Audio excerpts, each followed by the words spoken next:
Hi, welcome to RTV. ఈరోజు ఒక సరికొత్త వీడియోతో మీ ముందుకు రాబోతున్నాం. కులాలకి మతాలకి అతీతంగా కట్టడం అయితే జరిగింది. ఇక్కడ మతానికి సంబంధించిన కట్టడమే, కానీ మనకి ఏ బైబిల్ అయినా, ఏ ఖురాన్ అయినా, ఏ భగవద్గీత అయినా చెప్పింది ఒకటే. ఎదుటివారికి మంచి చేస్తూ మనం మంచిగా బతకాలి, ఎదుటివారికి సాయం చేయాలి, నీతిగా బతకాలంటూ చెప్పినాయి ఈ ఖురాన్ కానీ, భగవద్గీత కానీ, బైబిల్ కానీ. అందుకనే నేను కులాలకి మతాలకి అతీతంగానే నేను చెప్పడం జరుగుతుంది. సో ఇక్కడ వరంగల్లో ఒక ప్రతిష్టాత్మకమైన నిర్మాణం అయితే ఒకటి జరిగింది. అది ఎక్కడో కాదు, హన్మకొండ జిల్లాకి సంబంధించినటువంటి కర్ణాపురంలో ఇప్పుడు ప్రస్తుతం మనం ఉన్నాం. క్రీస్తు జ్యోతి అనే ఒక మందిరం అయితే ఇక్కడ నిర్మించడం జరిగింది. ఈ నిర్మాణం దాదాపు 2016 నుంచి జరిగింది. ఇప్పటికీ స్టిల్ వర్కింగ్ అవుతూనే ఉంది. చాలా భారీ బడ్జెట్తో ఇది అయితే నిర్మించడం జరిగింది. ఇది ఆసియాలోనే నెంబర్ 1 అలానే చెప్తున్నారు. అలానే మన ప్రపంచంలోనే 2వ అతిపెద్ద చర్చిగా దీన్ని చెప్పుకోవడం అయితే జరుగుతుంది. కట్టడం కానివ్వండి, ఇక్కడ జరిగినటువంటి విశిష్టత అంతా ఈరోజు నేను మీకు చూపించాలనుకుంటున్నాను. ఈ చర్చి వచ్చేసి 36 ఎకరాల్లో 6 ఎకరాలకు సంబంధించి చర్చి. ఈ 36 ఎకరాలు మొత్తం చర్చికి సంబంధించినటువంటి స్థలంలో ఈ నిర్మాణం అయితే జరిగింది. ఈ కట్టడం అయితే అంత సింపుల్గా జరిగిందని అయితే లేదు.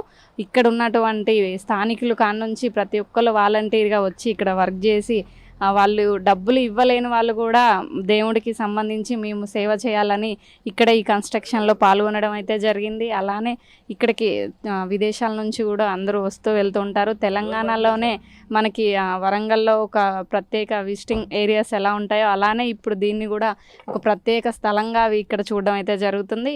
ఆ చర్చిని ఈరోజు మీకు నేను చూపించబోతున్నాను. అదే కరుణాపురంలోని క్రీస్తు జ్యోతి మందిరం అన్నమాట. అసలు ఈ కట్టడం ఎలా జరిగింది, ఎలా నిర్మించారు, అనేక దేశాల నుంచి దీనికి సంబంధించినటువంటి తీసుకొచ్చి ఇక్కడ కట్టడం అయితే జరిగింది. అలాంటి మరిన్ని విశేషాలను తెలుసుకుందాం. అలానే ఇక్కడ ఇంకొక ప్రత్యేకత, 1700 ఏళ్ల క్రితం నాటి చెట్లు ఇప్పటికీ స్టిల్ అలానే ఉన్నాయి. అవి 4 ఉంటాయి ఇక్కడ. అంతే దేవుడి మహిమ ఇక్కడ ఎంత ఉంది అని చెప్పడానికి చిన్న మనకి ఎగ్జాంపులే ఈ చెట్లు అని చెప్పుకోవచ్చు. 4 చెట్లు ఉంటాయి మొత్తం. మనకి కనిపిస్తున్నట్టు అక్కడ ఉందన్నమాట మొదటిది. అలానే ఆ చర్చి చుట్టూ 4 ఉంటాయి. అవన్నీ ఇలాంటి మరిన్ని విశేషాలని ఇక్కడ ఈ చర్చికి సంబంధించినటువంటి ఎవరైతే మెయింటైన్ చేస్తున్నారో, లేదా ఇక్కడ ఎవరైతే ఫాదర్ ఉంటారో, దీనికి సంబంధించినటువంటి ట్రస్ట్కి సంబంధించిన వాళ్ళని అడిగి ఈ చర్చ్ గురించి మరిన్ని వివరాలు తెలుసుకుందాం.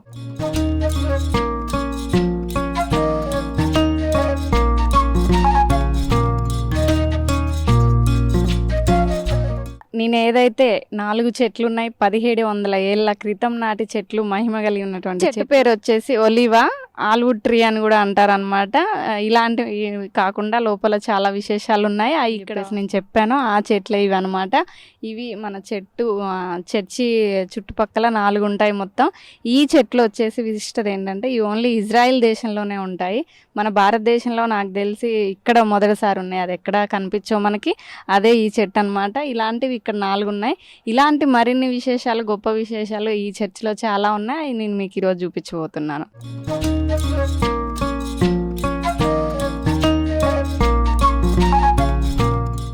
చూస్తున్నారు కదా, ఈ ద్వారం అయితే మొత్తం అంతా వీళ్ళు సిమెంట్తో చేయించారనమాట. ఈ తలుపు ఒక్కటే టేగుతో చేయించారు. మనం ఇది చూస్తే నార్మల్గా చెక్కతో చేసిందో అనుకుంటాము, కానీ ఈ ద్వారం కానీ, ఇక్కడ ఉన్నటువంటి ఈ ట్రీ కానీ, ఏవైతే ఉన్నాయో ఇవంతా కూడా సిమెంట్తో చేసినటువంటి కట్టడం అని చెప్పి మనకి ఇక్కడ వీళ్ళు చెప్పడం అయితే జరుగుతుంది. అంటే సిమెంట్తో ఇలాంటి కట్టడాల్లో ఈ కలర్స్ వేసి ఇంత అందంగా తీర్చిదిద్దొచ్చని ఇవి చూస్తుంటేనే నాకు అర్థం అవుతుంది.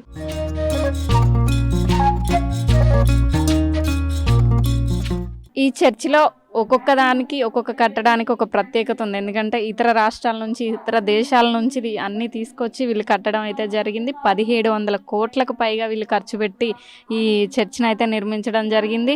అలానే ఇక్కడ మనం చూసుకున్నట్టయితే ఇక్కడ స్తంభాలు అయితే మనకి ఒక గోల్డ్ ప్లేట్తో ట్రీస్ అనేది వేసినట్టుగా ఉందన్నమాట. క్రిస్మస్కి ట్రీ, చర్చికి సంబంధించి మనకి ఫస్ట్ గుర్తొచ్చేదే ట్రీ అనమాట. ఆ ట్రీ సింబల్ని వీళ్ళు ఇక్కడ ఈ గోల్డ్ ప్లేట్ మీద వీళ్ళు ఇలా ట్రీని వేయడం అయితే జరిగింది. జరిగింది. చాలా చూడడానికి కూడా అంటే మంచిగా అనిపిస్తుంది అనమాట. గోల్డ్ బంగారం చూస్తున్నట్టుగానే అనిపిస్తుంది మనకి. ఇక్కడ ఒక్కొక్క దానికి ఒక్కొక్క వెరైటీ ఉంది. అలానే వీళ్ళు సౌండ్ సిస్టమ్ కూడా సౌండ్కి సంబంధించి ప్రత్యేకంగా ఇంజనీరింగ్స్తో వాళ్ళని టెక్నికల్స్తో అందరితో సంప్రదించి ఇక్కడ ఇన్ని వేల మంది ఒకేసారి కూర్చున్నా సరే సౌండ్ అనేది రియాక్షన్ రాకుండా, లేకపోతే మనకి రీసౌండ్ అనేది రాకుండా ఏర్పాటు చేసి ఇటు కింద కానివ్వండి అటు పైన కానివ్వండి మొత్తం 40,000 మంది పైగా ఇక్కడ ఒకేసారి ప్రార్థన చేసుకునేలా ఇక్కడ వీళ్ళు కట్టడాన్ని అయితే కట్టడం జరిగింది. అలానే ఈ చర్చికి మరొక ప్రత్యేకత ఏంటంటే అంతర్జాతీయ స్థాయిలో వీళ్ళు అవార్డులు అందుకోవడం జరిగింది. అమెరికా, ఇంగ్లాండ్ దేశాల లాంటి వాళ్ళు ఈ కట్టడాన్ని తెలుసుకొని ఈ చర్చి గురించి తెలుసుకొని వీళ్ళకి పిలిచి మరీ అవార్డులు ఇవ్వడం అయితే జరిగింది. మన భారతదేశంలోనే ఇలాంటి అవార్డు పొందినటువంటి చర్చి కానివ్వండి, ఇలాంటి పెద్ద చర్చి అయితే ఇంతవరకు ఎక్కడా లేదు. నాకు తెలిసి మన తెలంగాణలో మెదక్లో ఉండేది గతంలో ఒక చర్చి, ఇప్పటికీ ఉంది. కానీ ఆ చర్చిని మించి మన వరంగల్ దగ్గరలో ఈ కరుణాపురంలో ఇక్కడ వీళ్ళు నిర్మించడం జరిగింది.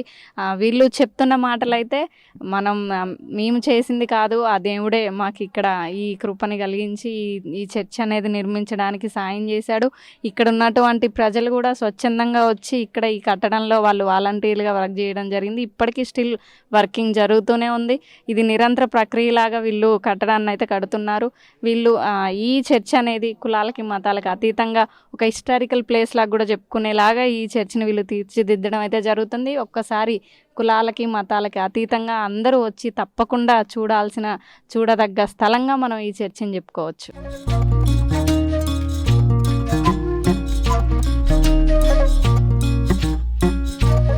ఇప్పటి వరకు మనం ఏదైతే చర్చి వీక్షించామో ఈ స్థలం కానివ్వండి, ఈ చర్చి కానివ్వండి, ఇది అసలు స్టార్ట్ చేయాలని ఆలోచన వచ్చి దీన్ని ప్రారంభించినటువంటి వ్యక్తి, అలానే ఈ చర్చి యొక్క డైరెక్టర్ జయప్రకాష్ రావు గారు మనతో ఉన్నారు. అసలు ఈ చర్చికి సంబంధించినటువంటి మహిమ కానివ్వండి, అసలు ఇది ఎలా స్టార్ట్ చేయాలనిపించింది, ఎంత ఖర్చు అయింది, ఇక్కడ ఫ్యాన్స్కి సంబంధించి కూడా టెక్నాలజీ వేరే అనమాట. అలాంటివన్నీ అసలు ఎలా ఆలోచన వచ్చింది, ఒక్కొక్క దేశం నుంచి ఒక్కొక్క రాష్ట్రం నుంచి తీసుకురావడం అయితే జరిగింది. మొత్తానికి వీళ్ళు అనుకున్న కార్యాన్ని అయితే వీళ్ళు సాధించి ఇంకా ముందుకెళ్తున్నారు. తొందరలో క్రిస్మస్ రాబోతుంది. ఆ క్రిస్మస్ లోపు ఈ చర్చి ఇంచు ప్రతిదీ కూడా కంప్లీట్ అవ్వాలి అని వీళ్ళు ఒక ఆశయం అయితే పెట్టుకొని ముందుకెళ్తున్నారు. అలాంటి వాటి గురించి మరిన్ని విశేషాలు మనతో పంచుకోవడానికి డాక్టర్ జయప్రకాష్ గారు మనతో ఉన్నారు. హాయ్ అండి. మొట్టమొదటిగా ఆర్టీవీ వారికి క్రీస్తు జ్యోతి ప్రార్థనా మందిరం తరపున మా యొక్క వందనాలు తెలియజేస్తూ ఉన్నాము. మరి ఈ క్రీస్తు జ్యోతి ప్రార్థనా మందిరం అనేది 1992 సంవత్సరం మరి ఆగస్టు మాసంలో ప్రారంభించబడినటువంటిది. ఒక చిన్న పూరి గుడిసెలో ఈ యొక్క ఆరాధన ప్రారంభమైంది. దీన్ని ప్రారంభించినటువంటి వారు రెవరెండ్ డాక్టర్ సంగాల పాల్సన్ రాజు గారు. వారు యాక్చువల్గా ఫౌండర్ దీనికి. సో మేము ఈ 2000 సంవత్సరంలో ఈ స్థలానికి, అంటే అంతకుముందు వేరే స్థలంలో ప్రార్థన జరిగేది, ఈ స్థలంలోనికి వచ్చినప్పుడు మరి బాగా భారంతో ప్రార్థన చేస్తున్నప్పుడు రెవరెండ్ డాక్టర్ సంగాల పాల్సన్ రాజు గారికి దేవుడు ఒక గొప్ప దర్శనం ఇచ్చారు. ఏంటంటే ఈ స్థలంలో నేను ఒక గొప్ప మందిరాన్ని కట్టించబోతున్నాను అనేటువంటి ఒక వాగ్దానాన్ని ఇచ్చారు. సో ఆ వాగ్దానాన్ని పట్టుకొని ప్రార్థన చేస్తూ ఉన్నటువంటి సందర్భంలో 2015 సంవత్సరంలో నేను చేసినటువంటి వాగ్దానాన్ని నెరవేర్చబోతూ ఉన్నాను, కాబట్టి మీరు సిద్ధపడండి అన్నప్పుడు మరి ఏ విధంగా చేయాలి ప్రభు, మరి ఇదంతా డిజైన్ కావాలి కదా, నేను ఇచ్చిన దర్శనం ప్రకారంగా మీరు వెళ్ళండి అని చెప్పి అనిల్ కుమార్ గారు ఆర్కిటెక్ట్, దీనికి envision architect, Kavuri hills, so వారి దగ్గరికి మేము వెళ్ళి మరి దేవుడు మాకు ఇలా దర్శనం ఇచ్చాడు సార్, మరి మేము మందిరం కట్టాలనుకుంటున్నామని చెప్పినప్పుడు వారు మొదట నమ్మలేదు.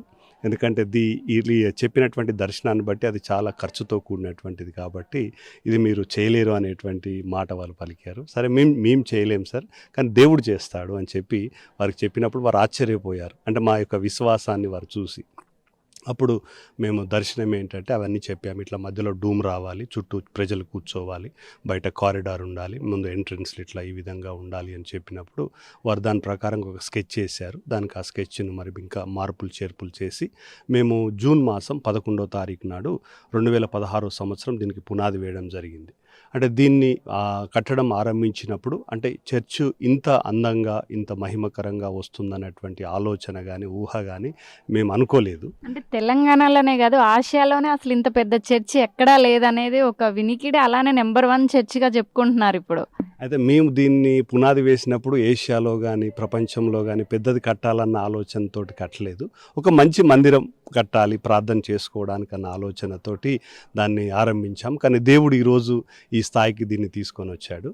మేము ఆ విధంగా పునాది వేసి మరొక్క రూపాయి లేనటువంటి స్థితిలో ఉన్నాము. కానీ ఒక వ్యక్తి మరి చాలా అతడు ఇల్లు కట్టుకోవాలి అని చెప్పేసి ఎంతో ప్రార్థన చేసుకుంటున్న సందర్భంలో ఒక 25 లక్షలు పక్కన పెట్టుకున్నాడు. మరి అయ్యవాళ్ళు ఇంత మంచి మందిరం కడుతున్నారని చెప్పి అతను ఒక 15 లక్షలు తీసుకొని వచ్చి మరి ఇవ్వడం జరిగింది. దాని ద్వారా ఇక్కడికి వచ్చేటువంటి భక్తులు మరి దాని కానుకలు ఇవ్వడము, ఆ విధంగా ముఖ్యంగా ఇక్కడ పని చేశారు బాగా. మరి పునాదులు తవ్వడం కానీ, లేకపోతే మేస్త్రి పని చేయడం కానీ, లేబర్ పని చేయడం కానీ, స్లాబ్ వేయడం కానీ, ఇట్లాంటి పనులన్నీ కూడా మా దగ్గరికి వచ్చినటువంటి భక్తులే దీనికి సహకరించారు. అంటే స్టిల్ ఇప్పటి వరకు కూడా మొదటి రోజు నుంచి ఈ రోజు వరకు ఎంత ఖర్చు అయింది అసలు? దీనికి మరి ఇంజనీర్గా ఇచ్చినటువంటి ఎస్టిమేషన్ మాత్రం 50 కోట్లు ఇచ్చారు. కానీ మేము ఇప్పుడు దాకా దీనికి ఖర్చు పెట్టింది 150 కోట్ల వరకు అయింది. ఎందుకనంటే అంటే అది డబ్బు రూపంలో కాదు, అంటే ప్రజలు ఇచ్చినటువంటి వస్తు రూపంలో, వారి శ్రమ రూపంలో, ఆ విధంగా. ఎందుకంటే వాళ్ళు లేబర్ పని చేసి డబ్బులు తీసుకోలేదు వారు. సో ఆ డబ్బులు కనుక మనం లెక్కేస్తే 150 కోట్ల వరకు అది అవుతుంది. సో ఆ రీతిగా వారు ఆ పని, అంటే వారు చేయగలిగిన మేస్త్రి పని కానీ, పెయింటింగ్ పని, పుట్టి పని వేయడము, లేకపోతే ఇక్కడ ధన రూపాన సాయం చేయలేని వాళ్ళు వాళ్ళ శ్రమ రూపంలో ఇక్కడ కష్టపడి మీకు సాయం చేశారు. సో ఆ విధంగా వారి మరి ఎట్లయినా వాళ్ళు డబ్బు రూపంలో ఇవ్వలేదు, కానీ దాన్ని మనం లెక్కేసినప్పుడు 150 కోట్ల వరకు మొత్తం. అంటే ఈ రోజుల్లో ఎదుటి వాళ్ళకి ₹1 సాయం చేయాలంటే ఆలోచించే రోజుల్లో అసలు ఇక్కడికి వచ్చి పని చేయాలని వాళ్ళకి అనిపించడం అదొక ఆశ్చర్యకరమైన కార్యక్రమం కదా. కార్యక్రమం ఎందుకంటే దానికి ముఖ్య ప్రేరేపణ ఏంటంటే వాళ్ళకి రెవరెండ్ డాక్టర్ సంగాల పాల్సన్ రాజు గారు బాగా కష్టపడేటువంటి తత్వం వారిది. చాలా శ్రమతో మరి దివారాత్రములు ఇక్కడ పనిచేయడం కానీ, ప్రార్థించడం కానీ, ఇక్కడికి వచ్చినటువంటి వారికి ప్రార్థన చేయడం, వారు ప్రేరేపణ తీసుకొని వారితో ముందు నేను పని చేయాలి అని చెప్పేసి చేస్తున్నప్పుడు అది చూసి ఇక్కడికి వచ్చే భక్తులు కూడా అరే అయ్యేనే పని చేస్తున్నాడు, మేము కూడా చేయాలి అనేటువంటి ఒక ప్రేరణ, ఉత్సాహం వారు కలిగి వారితో కలిసి పనిచేసేటువంటి వాడు. కాబట్టి వాళ్ళకు కూడా ఆ విధంగా ప్రేరేపణ కలిగింది. అంటే అసలు ఇక్కడ ఏ ఏ దేశాల నుంచి మీరు మెటీరియల్ తీసుకురావడం జరిగింది? అలానే ఇక్కడ ఫ్యాన్కి సంబంధించి కూడా తక్కువ పెట్టారు, కానీ ఆ ఫ్యాన్లు చూస్తుంటే ఏదైనా మిషనా అనేటట్టుగా ఉంది, వింతగా ఉన్నాయన్నమాట. ఇలాంటి ఫ్యాన్స్ మేమైతే మొదటిసారి చూస్తున్నాం. అంటే ఇక్కడ చూసేటువంటి వాళ్ళకు కూడా అదొక వింతగా అనిపిస్తుంది. అలానే సౌండ్ సిస్టమ్, ఇంతమంది కూర్చున్న దగ్గర రీసౌండ్ అనేది రాకుండా సెట్టింగ్, అసలు ఇదంతా ఎట్లా అనిపించింది? ఏ దేశాల నుంచి, ఏ రాష్ట్రాల నుంచి తీసుకొచ్చారు అన్నీ? ఇక్కడ మేము ఎప్పుడైతే ఈ పనులన్నీ అయిపోయి, పిల్లర్స్ అయిపోయి, స్లాబ్ పడిపోయిందో, సో డూమ్ గురించి మొదట ఇచ్చినటువంటి డిజైన్ వచ్చేసి ఎంఎస్తో చేయాలని ఇంజనీర్ ఇచ్చారు. కానీ పాల్సనయ్య గారికి ఏంటంటే లేదు, ఆ ఎంఎస్ ఇస్తే బాగా అంత పైపులు కనపడము, అంత అందంగా రాదు, కాబట్టి ఒక మంచి డూమ్ ఉండాలి అనేటువంటి ఆలోచనతోటి వారు ఒక 3 నెలలు ఇంటర్నెట్లో బ్రౌజ్ చేసినప్పుడు మాకు ఇక్కడ అమెరికాలో ఉన్నటువంటి హోస్టన్, ఇది టెమ్కో రోల్వెల్ అని డూమ్స్ తయారు చేస్తారు, అల్యూమినియం డూమ్స్. అది దాంట్లో మెయిన్ అడ్వాంటేజ్ ఏంటంటే దాంట్లో లైట్ వెయిట్ ఉంటుంది, ప్లస్ డూమ్ అనేది చాలా తక్కువ మెటీరియల్ తోటి తయారవుతుంది. సో వారిని కాంటాక్ట్ చేసినప్పుడు మరి వారి ఇక్కడికి రావడం, ఇది చూడడం, వారి డిజైన్ చేయడము, తర్వాత ఈ విధంగా టెమ్కో రోల్వెల్ నుంచి దాదాపు 8 కోట్ల ఖర్చు అయింది డూము. తర్వాత దీనికి సంబంధించి, ఎందుకంటే చర్చిలో మెయిన్గా మనము సౌండ్ సిస్టమ్ చాలా ఇంపార్టెంట్, ఎందుకంటే మేము ప్రీచింగ్ కానీ, ప్రేయర్ కానీ, పాటలు కానీ ఇవన్నీ చాలా ముఖ్యం. కాబట్టి వచ్చినటువంటి ప్రజలందరూ కూడా చక్కగా మాటలు వినడం, పాటలు పాడడం అవసరం అని చెప్పి దీన్ని మనము డిడ్లియార్ అని చెప్పేసి పాండిచ్చేరిలో, ఆయన one of the best acoustic engineer. So ఆయనను మేము కాంటాక్ట్ చేసి, అంటే మాకు ఉన్నటువంటి సౌండ్ ఇంజనీర్ నితీష్ గారిని కాంటాక్ట్ చేసి వారిని కాంటాక్ట్ చేస్తే వారు దీనికి అకోస్టిక్ డిజైన్ ఇచ్చారు. టోటల్ మొత్తం కూడా అకోస్టిక్ డిజైన్, అంటే ఎక్కడగా రీసౌండ్ రాదు మనకి డూమ్లో కానీ, తర్వాత మిగతా సీలింగ్ అంతట్లో కూడా. ఇది హిమాలయన్ వుడ్వుల్ బోర్డ్స్, మంచి బెస్ట్ క్వాలిటీ, ఇండియాలోనే బెస్ట్ క్వాలిటీ తీసుకొని చేసాం. తర్వాత దీన్ని డూమ్ అక్కడ యుఎస్ నుంచి తెచ్చాము. సౌండ్ సిస్టమ్ వచ్చేసి మరి మనకు మంచి సౌండ్ సిస్టమ్ కావాలని నెక్సో సౌండ్ సిస్టమ్, ఇది యమహా కంపెనీ వాళ్ళది, కాకపోతే సపరేట్ బ్రాండ్. ఇది ఫ్రాన్స్ నుంచి తీసుకొని రావడం జరిగింది. మరి సౌండ్ సిస్టమ్కి కానీ, అకోస్టిక్ కానీ దీనికి ఒక 10 కోట్ల వరకు ఖర్చు అయింది. తర్వాత ఈ చర్చిలో చూసుకున్నట్టయితే మీరు చర్చికి సంబంధించినటువంటి మెసేజెస్, అంటే మీ బైబిల్లో ఏమైతే ఉంటాయో ఆ రూపాలను కానివ్వండి, అవన్నీ కూడా ఒక డిజైన్లో చూపించడం అయితే జరిగింది. రౌండ్ డిజైన్లో కానివ్వండి, పైన ఆర్చీస్ కానీ, బొమ్మలు కానీ, ఇవన్నీ అసలు ఎలా వచ్చాయి మీకు ఐడియాలు? ఇది టోటల్గా దీని డిజైన్ వచ్చేసి చర్చ్ డిజైన్ అంతా కూడా సిమెట్రికల్ డిజైన్, అంటే 4 వైపులా మీరు ఎటు వెళ్ళినా ఒకలాగానే కనపడుతుంది. సో 4 వైపులా వాళ్ళు వచ్చినప్పుడు అన్నీ ఒకటే ఉండకూడదు, వాళ్ళు ప్రతి దాన్ని ఒక ప్రత్యేకత కనపడాలనేటువంటి ఆలోచన మాకు కలిగింది. సో ప్రతిది ఏ దాన్ని చూసినా అది ఒక భిన్నంగా ఉండాలి, ప్రత్యేకతగా ఉండాలన్న ఆలోచనతోటి ముందు వైపున మేము దీపస్తంభం పెట్టడము, తర్వాత ఇటు యేసుప్రభు ముళ్ళ కిరీటం పెట్టడము, బైబుల్, ప్రార్థన చేతులు, ఒలివ చెట్లు. అసలు ఎన్ని ద్వారాలు ఉన్నాయండి ఇక్కడ? దీనికి మెయిన్ బయట ఎంట్రన్స్లో వచ్చేసి 4 అండి, కానీ లోపల చర్చిలోకి రావడానికి వచ్చేసి 3 మెయిన్ ఎంట్రన్స్ ఈ గ్రౌండ్ ఫ్లోర్లోకి. పైకి వెళ్ళడానికి ర్యాంప్స్ ఉన్నాయి, ఏ దానికి ఆ దానికి, అది ఒక్కొక్క వైపు 2 ఉంటాయి, అంటే 6. మళ్ళీ డైరెక్ట్ పైకి వెళ్ళిపోవచ్చు, లోపలికి వచ్చి వెళ్ళని అవసరం లేదు, ఎంట్రన్స్లోనే వాళ్ళు వెళ్ళొచ్చు. అంటే 40,000 మంది కెపాసిటీని ఇక్కడ మీరు ఎలా మెయింటైన్ చేయగలుగుతున్నారు, వాళ్ళని ఎలా కంట్రోల్ చేస్తారు? మనకు ప్రార్థన వచ్చేవాళ్ళు 500 మంది వాలంటీర్స్ ఉన్నారు మనకి. స్వచ్ఛందంగా వాళ్ళు శనివారం కానీ ప్రార్థనా సమయాల్లో వచ్చి వాళ్ళ డ్యూటీస్ చేస్తూ ఉంటారు, లోపల బయట బస్సుల దగ్గర, టాయిలెట్స్ దగ్గర, గేట్ల దగ్గర, ఎక్కడెక్కడ ట్రాఫిక్కి అందరూ కూడా మనకు పోలీస్ వాళ్ళు కూడా వచ్చి సహకరిస్తూ ఉంటారు. సో ఆర్టీసీ వారు ప్రత్యేకంగా కాజీపేట రైల్వే స్టేషన్ నుంచి మనకు బస్సులు వేయడం, దాదాపు ఒక 25 సంవత్సరాల నుంచి వాళ్ళు బస్సెస్ వేస్తూ ఉన్నారు, ప్రజలకు చాలా సౌకర్యంగా వాళ్ళు కల్పిస్తూ ఉన్నారు. సో ఫ్యాన్స్ వచ్చేసి మనకు ఫస్ట్ చిన్న ఫ్యాన్స్ పెట్టాలనుకున్నాం, కానీ అవి దాదాపు ఒక 300 ఫ్యాన్లు అవుతున్నాయి. ఇన్ని ఫ్యాన్లు ఎట్లా ఉంటుంది చూస్తే, చర్చ్ అంతా ఫ్యాన్లే కనపడతాయి, సౌండే ఉంటుందని చెప్పేసి, లేదు ఇది మనం వేరే డిజైన్ చేయాలని చెప్పి మేము యుఎస్కి వెళ్ళినప్పుడు ఈ ఫ్యాన్స్ చూసాము అక్కడ. సో ఇట్లాంటివి ఉన్నాయి సార్ అని చెప్పి. యుఎస్ అనగానే గుర్తొచ్చింది, అమెరికా, ఇంగ్లాండ్ ల్యాండ్ దేశాలు కూడా మీకు పిలిచి అవార్డులు ఇవ్వడం జరిగింది, అంతర్జాతీయ స్థాయి అవార్డులు చర్చికి రావడం జరిగింది. దీన్ని మీరు ఎలా తీసుకుంటున్నారు? సో మేము అమెరికా వెళ్ళిన తర్వాత ఈ ఫ్యాన్స్ డిజైన్స్ సార్కి చెప్తే సార్ ఇచ్చారు. తర్వాత మేము అమెరికాలో అవార్డ్స్ వస్తాయని, ఇంగ్లాండ్లో అవార్డ్స్ వస్తాయని అనుకోలేదు, కానీ వారికి అంటే అందరు ఇక్కడికి వచ్చినటువంటి వాళ్ళు సోషల్ మీడియాలో లేకపోతే మనకు మీలాంటి మీడియాలో వచ్చినటువంటి వాళ్ళందరూ కూడా మరి అది విస్తారంగా సర్క్యులేట్ అయ్యి, సో వారు కూడా చూసుకొని అరే ఇంత స్థాయిలో నుంచి వీరు ఇంత గొప్ప మంచి మందిరం కట్టారు, మనం వారిని సన్మానించాలి అనే ఆలోచనతోటి వారు మమ్మల్ని ఇన్వైట్ చేయడం జరిగింది.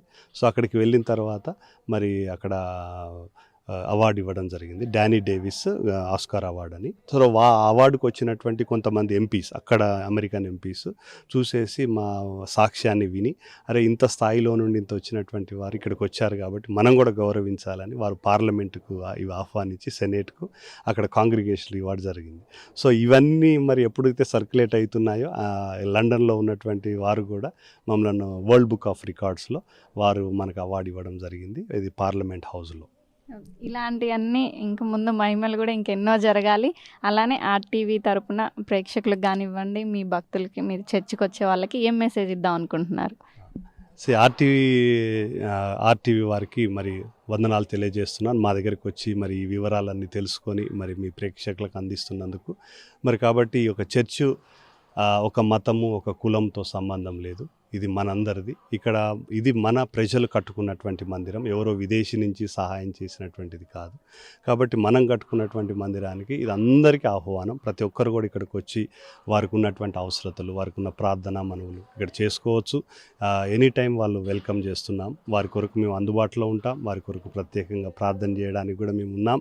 మరి మీరందరూ కూడా ఆ భక్తులందరూ వచ్చినటువంటి వారందరూ చూసి సంతోషించి దేవుణ్ణి మహింపరచాలని కోరుతున్నాను. అలానే సార్ ఇక్కడ ఒక ట్రీ అనేది ఉంది, అది 1700 ఏళ్ల క్రితం నాటిది, అంటే యేసుప్రభుకు సంబంధించి అదొక ప్రతీక అనేసి ఇక్కడ చెప్పడం అయితే జరుగుతుంది. అసలు ఆ ట్రీ యొక్క విశిష్టత ఏంటి, ఆ ట్రీ పేరు కానివ్వండి, అది ఎక్కడి నుంచి తీసుకొచ్చారు?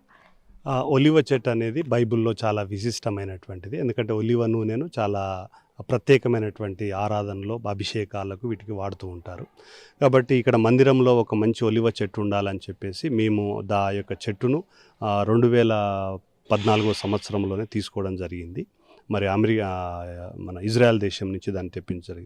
సో మంచి చెట్టు కావాలని చెప్పేసి అది 1600 సంవత్సరాల చెట్టు, మరి ఆ స్థలం నుంచి తీసుకొచ్చాము. ఎందుకంటే దేవుడు ముందే ఒక దర్శనం ఇచ్చాడు కాబట్టి ఒక మంచి మందిరాన్ని కట్టించబోతున్నానని. కాబట్టి ఆ మందిరంలో ఒక ఒలివ చెట్టును కూడా మేము పెట్టాలనేటువంటి కోరికతోటి మరి పాల్సన్ గారు ఆ యొక్క చెట్టుని ఇక్కడ తెప్పించడం జరిగింది. మరి ప్రత్యేకంగా అది ఎదురుగా మనకు ఎంట్రన్స్లోనే ఆ చెట్టు ఉంటుంది. సో అది చూసి చాలామంది ఆనందిస్తూ ఉన్నారంటే ఇంత చెట్టు ఇక్కడ ఉంది అని. ఎందుకంటే ఒలివ చెట్టుకు అనేది చావు ఉండదు, అది చిన్న ఎండిపోయిన మొక్కను తీసుకొచ్చి కూడా భూమిలో పెడితే అది మళ్ళీ దానికి చిగురు వస్తూ ఉంటుంది. సో అనేక సంవత్సరాలు అంటే అనేక ప్రతికూలమైన చలి కానీ ఎండ కానీ వర్షం కానీ అన్ని అంటే మనిషి జీవితం కూడా ఎన్ని కష్టాలు సమస్యలు ఇబ్బందులు వచ్చినా కూడా తట్టుకొని దేవుని కొరకు నిలబడాలి అనేటువంటి ఒక సూచనను అది మనకు తెలియజేస్తుంది. సో ఆ మెసేజ్ని ఇవ్వాలని చెప్పి మనం ఆ చెట్టును పెట్టడం జరిగింది. ఆ చెట్టుని కూడా చాలా వరకు మెడిసిన్స్లో కూడా యూజ్ చేస్తుంటారు కదా. అవును, ఒలివ నూనె కూడా చాలా మెడిసిన్స్లో యూజ్ చేస్తూ ఉంటాం. సో ముఖ్యంగా హెల్త్ చాలా మనం దగ్గర ఏమో మనము పల్లి నూనె ఇవి వాడుతూ ఉంటాం, కానీ ఎక్కువ దేశాల్లో ఒలివ నూనె వాడతారు. అంటే వాళ్ళ హెల్తీ దాని గురించి, అంటే గుండెకి చాలా మంచిది ఒలివ్ ఆయిల్. విన్నారు కదా, ఇది ఒక మతానికి చెందిన వాళ్ళకి కాదు, ఇది ఒక హిస్టారికల్ ప్లేస్గా కాబోతుంది. ఏ మతానికి కులానికి సంబంధం లేకుండా అందరూ అతీతంగా ఇక్కడికి వచ్చి దీన్ని ఒక ప్రత్యేక ప్రదేశంగా మనం చూడొచ్చు. అలానే నిజానికి కూడా ఇది మతానికి సంబంధం లేకుండా ఎంత చక్కగా ఉందంటే ప్రశాంతంగా మనం చెప్పడం కాదు, మీరు వచ్చి కూర్చొని కూడా మీరే చెప్తారు. అంత ప్రశాంతంగా చూడడానికి కూడా చాలా కన్నులు విందువుగా ఉంది. అలానే ఇక్కడ ఉన్న వాళ్ళు కూడా చాలామంది విజిటర్స్ ఎక్కడెక్కడి నుంచో చుట్టుపక్కల నుంచి వచ్చిన వాళ్ళు ఉన్నారు. వాళ్ళతో మాట్లాడి తెలుసుకునే ప్రయత్నం చేద్దాం.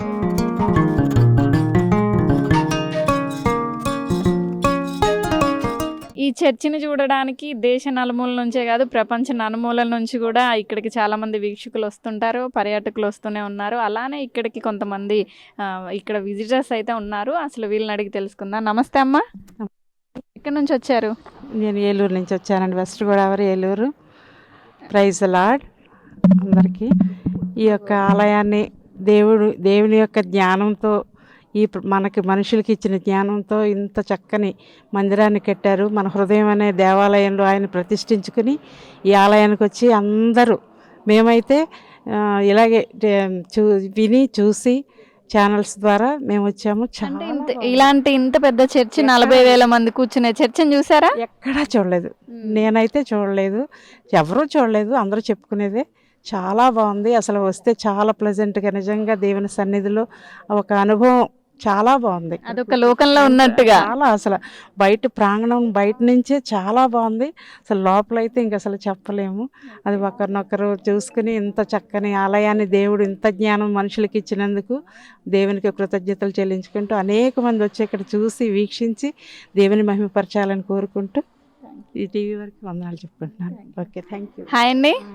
హాయ్, ఎక్కడి నుంచి వచ్చారు? మీ పేరు? నా పేరు మణి.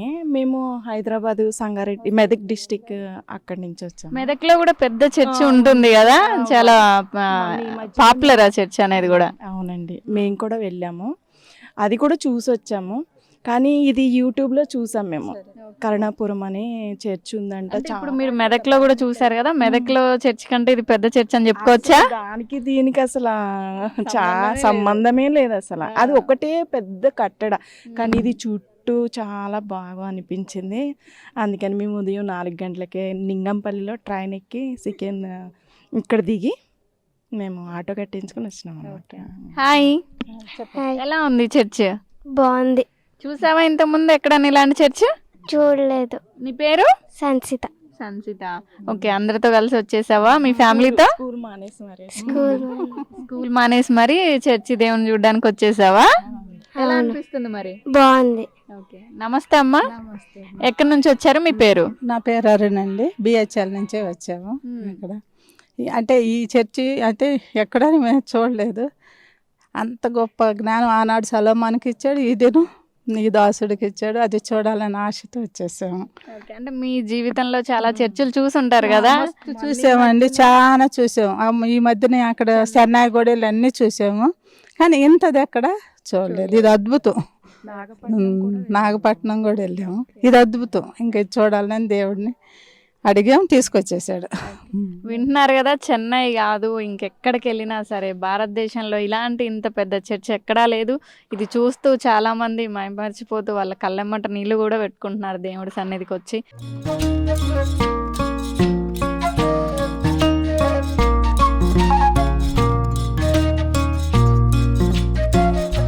చూస్తున్నారు చూస్తున్నారు కదా, ఇవి వీళ్ళు చర్చి బైబిల్కి సంబంధించి ఏవైతే ఉంటాయో ఆ సింబల్స్ అన్నీ ఇక్కడ వీళ్ళు ఈ రౌండ్ మార్కులో అయితే చర్చి చుట్టూ నిర్మించడం అయితే జరిగింది. ఒక్కొక్క స్తంభానికి ఒక్కొక్క ప్రత్యేకత అన్నట్టు వీళ్ళు ఇక్కడ సంబంధించినటువంటి అన్ని చిత్రాలను వీళ్ళు ఇక్కడ ఉంచడం అయితే జరిగింది. ఒక్కొక్క దానికి ఒక్కొక్క పేరు ఉంది.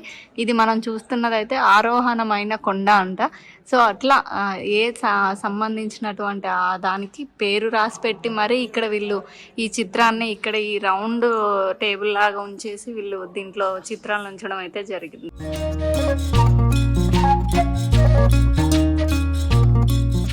బైబిల్లో ఒక చక్కని మాట ఉంటుందండి, తోసివేయబడ్డ రాయే తలకు మూలం అని చెప్పేసి. మత్తయి సువార్త 21వ అధ్యాయం 42వ వచనంలో ఈ మాట అయితే ఉంటుంది. మనం చెప్పడం కాదు, బైబిల్ చదివే ప్రతి ఒక్కరికి ఈ మాట తెలుసు. ఆ మాటకి నిదర్శనమే ఈ చర్చ్. జీవితంలోనే కాదు, మనం చాలా మంది విషయాల్లో చూస్తూ ఉంటాం, ఎక్కడైతే పడ్డారో అక్కడే లేవాలని చెప్తూనే ఉంటారు. అలానే ఈ చర్చిని ఎవరైతే ఫస్ట్ స్టార్ట్ చేయాలని ఒకళ్ళ దగ్గరికి వెళ్ళినప్పుడు ఇది అవుతుందా అని వాళ్ళని అవమానించినటువంటి తీరుకి తగ్గట్టుగా ఒక నిదర్శనం అయితే ఈ చర్చి గురించి ఈరోజు మనం చూడొచ్చు. ఈ చర్చ్ అనేది పూర్తయిపోయింది. అలానే ఇక్కడ ఈ చర్చికి సంబంధించినటువంటి ఫాదర్ వివాహం చేసుకోకుండా దేవుడి సేవకై ఆయన తన జీవితాన్ని అంకితం చేసేసి ఇక్కడే ఉండిపోయారు. అలాంటి మహిమలు ఎన్నో ఇక్కడ ఉన్నాయి. దేవుడి కోసం వాళ్ళు రావడమే కాదు, ఈ చర్చ్ ఇక్కడ ఉన్నటువంటి విశేషాలు కానివ్వండి, ఆ ట్రీ కానివ్వండి, లేకపోతే లోపల ఉన్నటువంటి కట్టడాలు కానివ్వండి, ప్రతి ఒక్కదానికి ప్రతి ఒక్క ప్రత్యేకత ఉంటుంది. తెలంగాణలోనే కాదు, భారతదేశంలోనే ఇది ఒక ప్రత్యేక స్థలంగా మనం చెప్పుకోవచ్చు. ఇది హిస్టారికల్ ప్లేస్గా గవర్నమెంట్ అనేది తీసుకొని కంపల్సరీ దీన్ని మనకి టూరిజంలో ఒక పార్ట్గా చేయాలని మనం కూడా కోరుకుందాం. ఇన్ని వీడియోస్ని మీ ముందుకు తీసుకొస్తున్నాం మీ ఆర్టీవీ కెమెరామెన్ రాజుతో రజని, ఆర్టీవీ వరంగల్.